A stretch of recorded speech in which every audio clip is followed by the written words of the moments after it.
Hey up photo pips, and welcome back to the channel. If it's your first time here, welcome to the channel. So them great guys over at Skylum, the people that make Luminar 3 and Aurora, that have reached out to help me help you guys with your photo editing. I've been getting quite a few requests about how I do my editing. Now, the difficult thing about this, each picture is different, each scenario is different.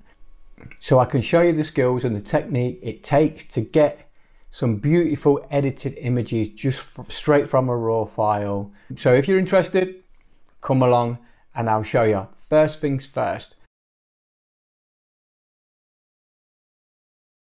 So the tools for editing, what I use, I have my trusty iMac keyboard and my Wacom tablet along with my trackpad, and of course the 27-inch iMac, which for my old eyes, it is perfect. I can zoom right in. Absolutely stunning every time.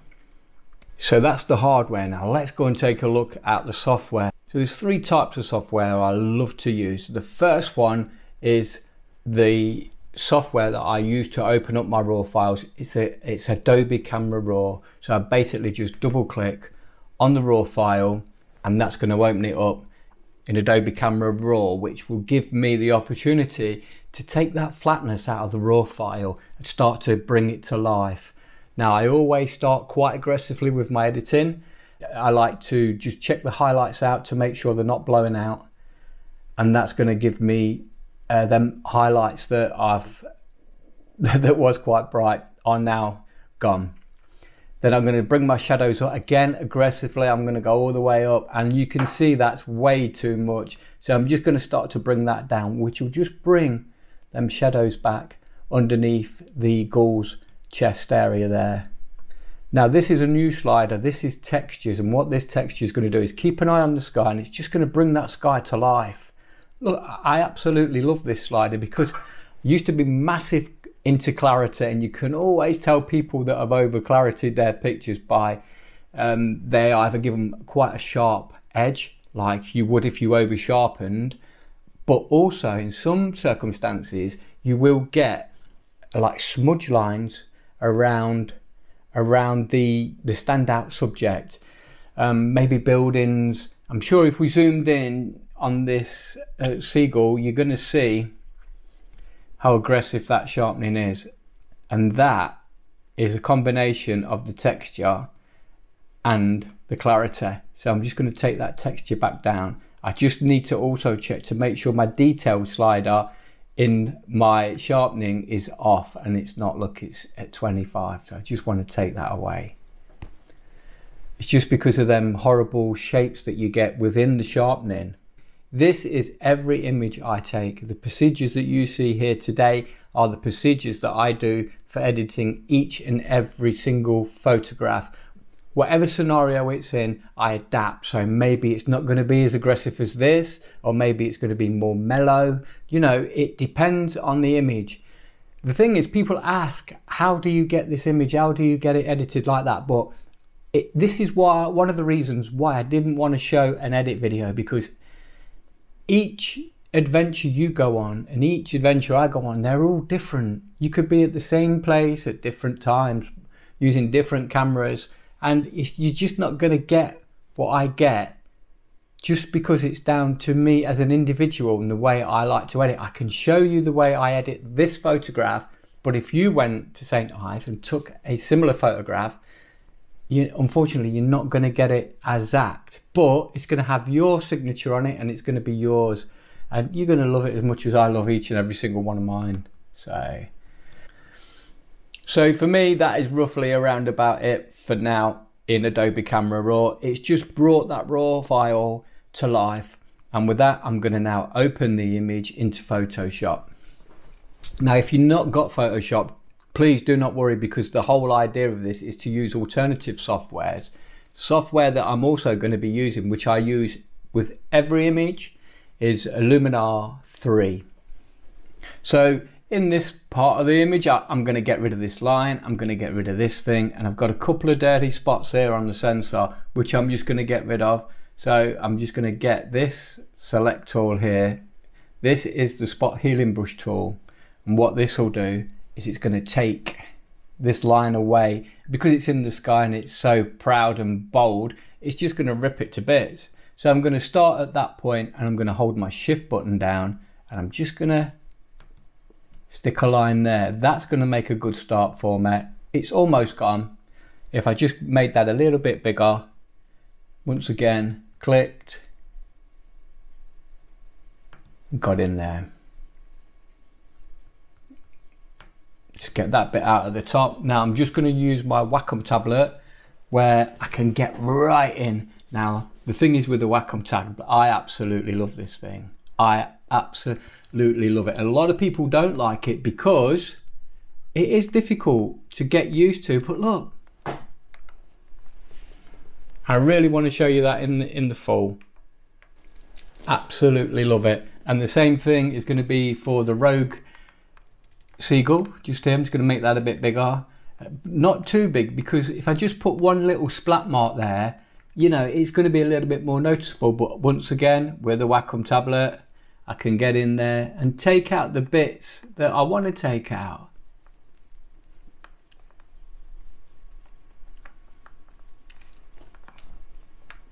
Once again, it's gone.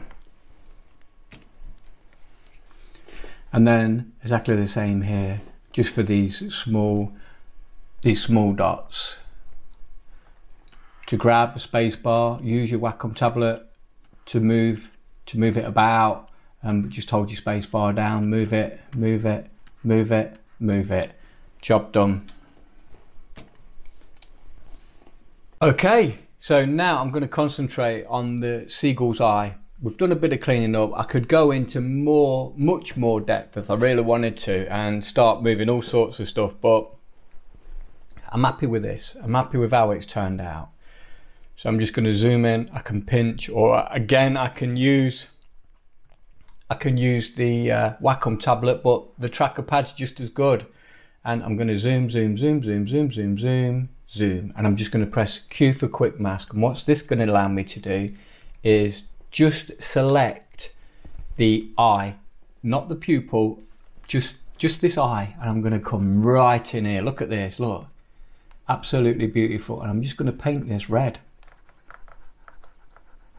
And what this is going to do is it's just going to make a selection for me. So I'm going to make sure I'm on 100% with my brush, that it's black. And all I'm going to do is paint the eye, not the pupil, just around the pupil. And I'm just going to paint it in. And as you can see, it's picking up those pixels beautifully. I mean, I am absolutely zoomed in at 1345%. This is why I love my Mac. So yep, just colour that in as best you can. Obviously, if you're using a mouse, it's going to be a little bit more tricky, but you know, if you did want a Wacom tablet, the thing is with them is once you get one, teach yourself how to use it, and you'll never want to go back to using a mouse again, especially for this intense stuff here. So once that's done, I'm just going to press Q again, and what that will do is it will take me out of the quick mask back into a regular brush. Now I'll need to invert the selection, so I'm just going to press the selection and inverse that. Right, now I'm going over to pick up a selected color. There you go. And then what I need to do here is just go down to my layer mask app and change it to linear dodge. Then once I'm up where the red swatch is, just go to neutrals and just have a little play around with the colors. Now we know that his eye was quite yellow, but we just want to brighten that yellow up. We don't want it white, I want it nice and yellow, really nice and yellow. And then we can also just go in and any blacks that was in there, probably small little tiny bits of detail, we can just bring that up.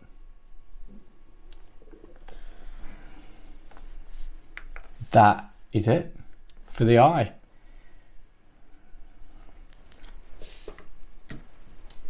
Look at that, I absolutely love it. So the next thing I'm going to do is I'm just going to make a blank layer. I'm going to crack on and grab my sharpening tool, and then once again in I go, and I'm just going to sharpen that down. I'm just going to go around it 3 times. You just know when it's enough, you just know. And then I can also just change the opacity of that if it is too sharp. But when you zoom right out, it's going to be fine. Now, depending on the mood and how you feel at the time of editing or during the time you took the image, if you can remember.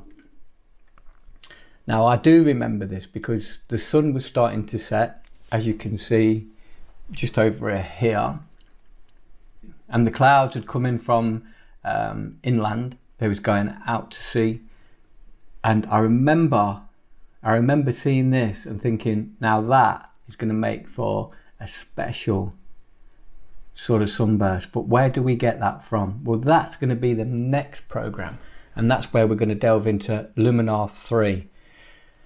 This is where the magic happens, and the creative side of a digital photographer can excel, and you can just go boom and off you go. And this is what makes your images different to everybody else's. Anyone with Photoshop can now do exactly what I've done. The only difference is, have they got that great raw file that's going to become a brilliant photo at the end of it all? Who knows?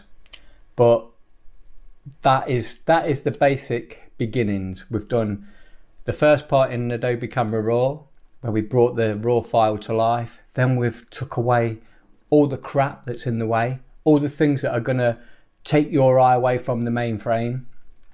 That's all gone now. And now the next part, we're going to be going in to Luminar 3, where we're going to be putting our own little touches to the image. Now, I'm going to show you 2 ways to do this. The first way is where I'm using the Luminar 3 as a plugin. Take no notice of the 2018, that's an old redundant program. I just couldn't be bothered to clean it off, and we're going to go Luminar 3. So it's starting up as a plugin, and we're just going to sit and wait as it opens up. Now the challenge for me is, am I going to be able to do all that first part in one program? And that program's going to be Luminar. So we've got some presets here. You get a lot of presets with it, but you can also make your own. But what I'm going to show you now is I'm going to pick a landscape one, this warm sunset. Now when it clicks on and you see it, you'll go, Jesus, this is what Luminar is about. Much like how I did my aggressive style in Adobe Camera Raw, where I went all the way over to the ends and then brought them back until I was satisfied in the way the image started to look. Well, this works the same way. You click on a preset and it's 100%. So I'm just going to click on that, and there it is. I mean, yeah, right? Completely crazy. So all we do is just get this slider and we take it down.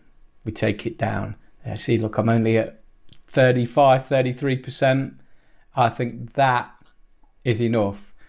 I'm just going to show you this. So what we can do is we can grab this and slide. Look at that. I mean, it's just much like a little bit of dodge and burn, but quicker, the click of a button. Now, this is where you become creative. So if you wanted to now, you could save that. You could just save that so you haven't got to go 100 all the time. Save that, bang, done. So if you've got a similar photo, a similar image of where you were, the conditions were the same, when you load it in, bang, you're not got to mess about. But what I suggest is get everything you want in order before you save the preset. Then you just go in your own user settings. I'm going to show you because what I'm going to do now is, remember we spoke about this area here and the way I thought, oh, that could be beautiful if only the sun was poking out. Well, with Luminar 3, it gives you the opportunity to be that creative. So I'm just going to go up, add a filter, and I'm going to go down to sun rays. I'm going to click on them sun rays, and there they are in the image. But when you're doing this, think about the way the light is, because if you put it in the wrong spot, it's just going to go mad. I mean, to leave it there would be crazy, because we know the sun is around here.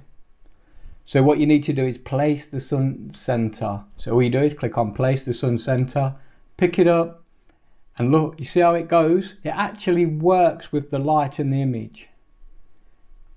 Wherever you move it, you can see how they're moving, and I think just around here is going to be perfect. But what I can see also is this is very, very much darker. So I need to get a brush,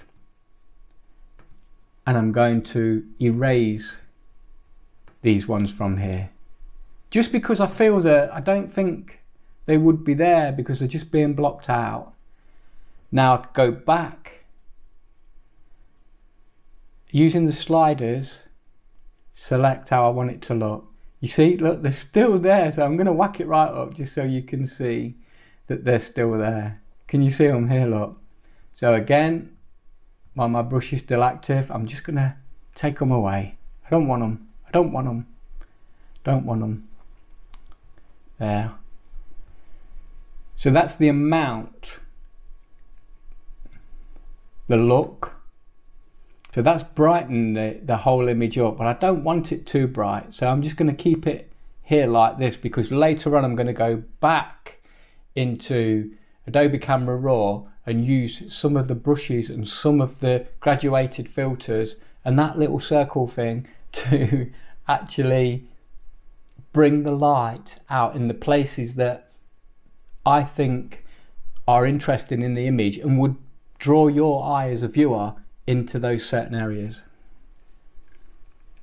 So can you remember how aggressive it was when we started out and to what it is now? It's just given me that little boost. That's all I need. I can adjust any of these. So the golden hour one, I can just make it a little bit warmer. You see that? Oh, it's warming up. But it was fine how it was. Same with saturations.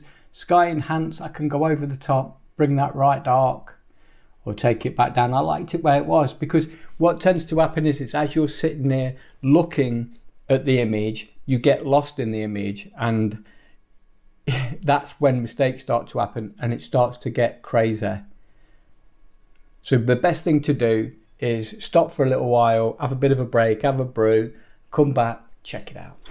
Right, I've had a break, and I think, yeah, it's looking good. It's looking really good. I mean, we've got all sorts of filters on this, black and white, everything. So in the top and bottom areas of here, look, I can darken that down and I can lighten the bottom up, just to try and match it a little bit better. But I do quite like that dark bottom. And for me, I think I'm about there in this image. So what I could now do is save this look, and I'm going to call it, let's call it St. Ives. And I'm going to save that. Then whenever, now I can go into these are my user settings. You see, there it is. But if I don't want that anymore, I can just then go back to my landscape ones, and there they are.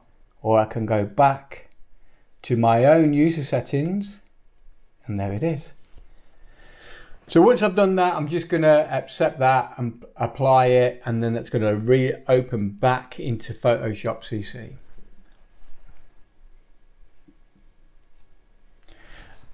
Now we're back in CC, and I always use a second copy of the image. So the first one is still basically the first part of the editing process when we came out of Adobe Camera Raw, and then this second one, what you're looking at now, is the actual picture from when we was in Luminar 3. So I'm just going to show you before and after. So that's after and before, after and before. You see this, they are subtle changes, but they pop now, they pop. It's getting to where I want to be.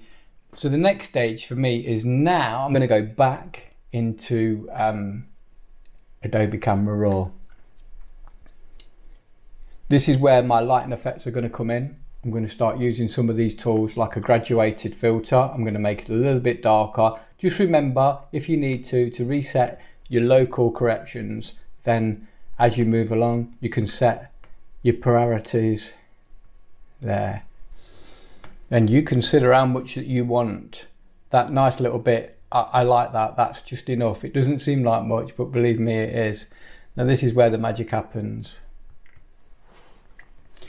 I've just collected my radial filter, and I'm just going to center it, pull down and across, and I'm going to spin it, and I'm just going to put it there.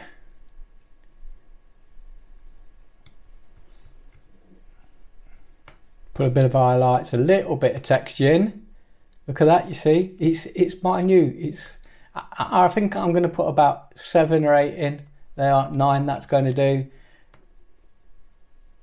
And I just want to pop them highlights a little tiny bit and just give it a little bit of shadow, and that is perfect. Now what I don't want is I don't want it leaking out over here, so I'm just going to select that brush and take it away, because the sky would not be affected by that, and none of this round here. Now the next section I want to do is I just want to get a paintbrush with similar settings and just go into the face. Bring it right in, take that down, and I'm just going to look at where the highlights are on the actual seagull and start painting in. Keeping in mind that I'm starting off at the very, very shallow end of 0.25. So it is literally a quarter of a stop.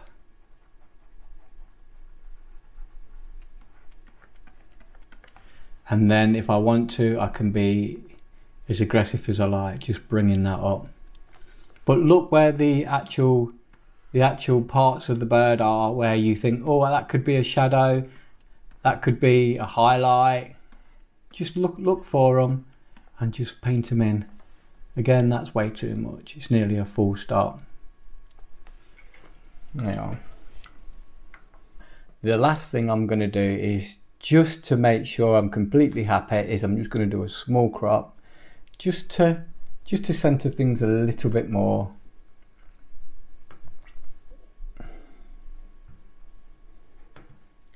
And the reason why I always like to build on anything I do is because you can always put a layer mask on and paint away the problem areas, what you've caused from over editing. And there is a massive problem area on this picture, and it's around this glow. I really do not like these glows.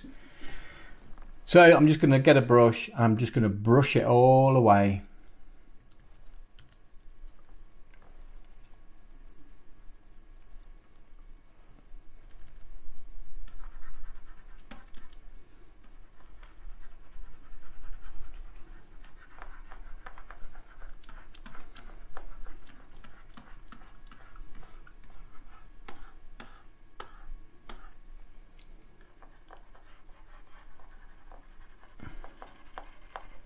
And what I love about it is it's just giving me a nice soft edge and blending the actual bird in beautifully. Take it down to 50%, blend in, blend it, and 30, blend, 10. There you go.